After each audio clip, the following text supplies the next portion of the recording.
you have to have a plan, because every blog has to stand on its own, but they really should be connected to an overall plan.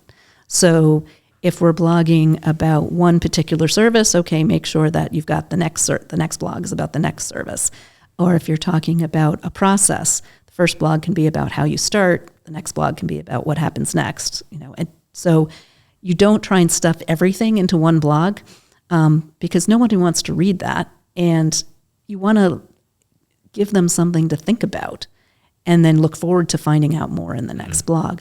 But really, I mean, for a blog like any other piece of writing, you need to have a good lead. You have to start with something strong that maybe get the reader to kind of shake their head and say, what? Be a contrarian a bit, tell them something they hadn't expected. Yep. Then hopefully they'll read the second sentence. Yep. Because you just can't expect people to look at something or a long block of copy, break it up.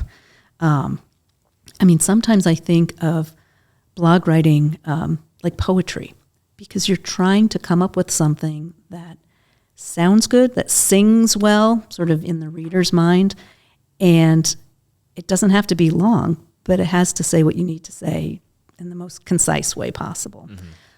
Now, there are two schools of thought. There are the blog writers who think, well, I don't want to belabor this. I want to give them what they want, but I don't want it to be 1,500 words. And then you've got the people who say, if it's not 1,500 words, it's not going to be considered, quality work or authentic.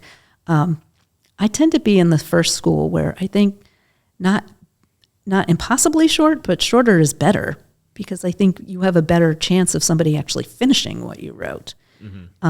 If the purpose of the blog is to be very instructional and you're essentially giving them a chapter, a lesson, all right, then you need to give it the word count that it needs to be done properly. But you're kind of assuming you have the audience that's going to retain for that. If they're there for more detailed information. They'll stick with you, right? Same thing with videos.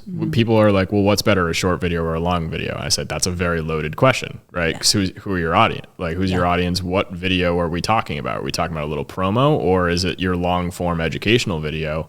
Because if it's good enough, you'll watch a 3-hour keynote speech from a motivational speaker you love, or a marketing person you love. So if the content's good, you'll watch it no matter how long, or you'll read it no matter how long. But if it should have been more concise, you should probably make it as concise as possible. Yeah. If you feel like you're getting wordy or fatty, that's when you want to trim. And just, have pity on the poor reader.